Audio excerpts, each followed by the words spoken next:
Paul. Liam, first of all, once the blood was flowing, it looked like you were on a mission to finish it and finish it quickly.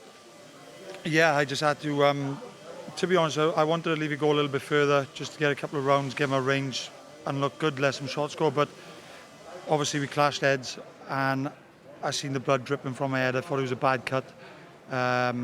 So yeah, I just thought I need to end this now before it goes to a technical draw or, you know, whatever. So I thought let's just get him out Or the cut gets worse. Let's just get him out of there and get home.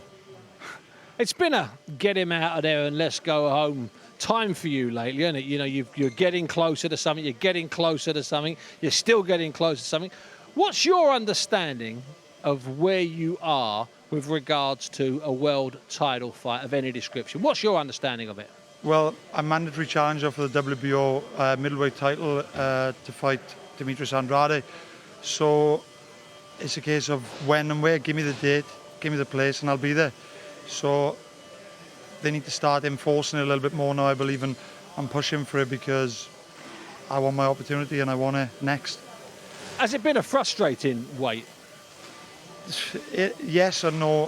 You know, I would have liked it to be this outing really, but you know, I'm taking over. I'm staying in the gym, and I'm still learning. Believe it or not, I'm learning so much all the time. Still, you know, under Dom, we've been together 2 years now, and as I said, believe it or not, I am still learning a lot. So it's all good. You know, I'm only going to be better when the time does come. Dom, it seemed to me tonight that he didn't look like he'd been out of the ring, you know, more than 2 or 3 months.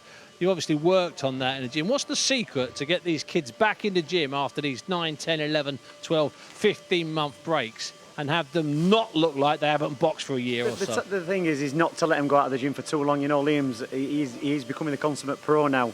He's in Sheffield from Monday to Friday. He goes on with the weekend.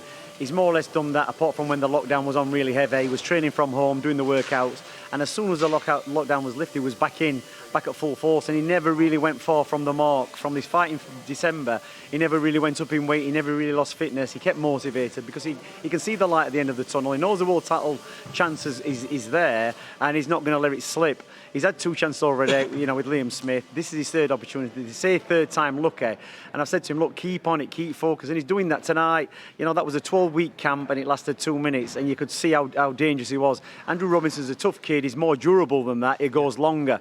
But Liam, you know, straight out there, crash, bang, wallop, and it's all over. And that's testament to his training.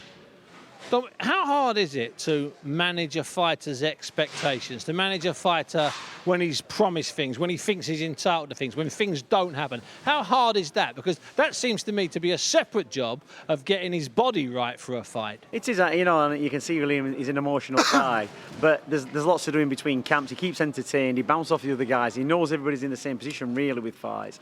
And that's, you know, it's not just happening to him. And he keeps himself busy, he keeps ticking over, he's entertained. His mind's on it, and you know he's learning. He was younger when he boxed for the world title fights. He's more mature now. He's more settled. He's got a house in Sheffield.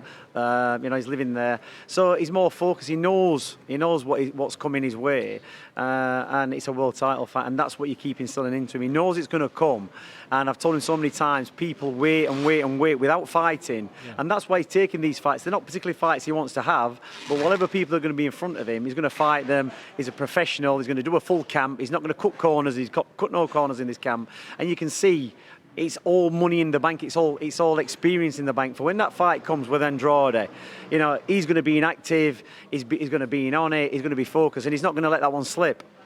When do you want it to be in an ideal world? I mean, don't say next week because you've got a cut on your head. But when would you like it to be, Liam? As soon as the cut heals, I'm honestly ready to go. I'd like it to be before Christmas, but realistically, is that going to happen? I doubt it. So I'm just going to stay taking over, unless Frank wants to give me another little run out before Christmas and win this title outright, because it is something I'd like to do. It's nice.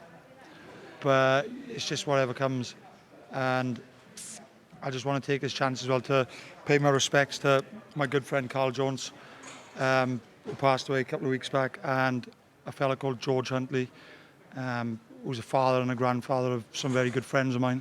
So just want to show my respect for them. Very class indeed. Dom, thanks very much. Thanks, Steve. Liam, it's always a pleasure. See you soon. Get your head sorted. We'll see you back in the ring. It's gentleman's night tonight, Paul. It really is. Thanks very much.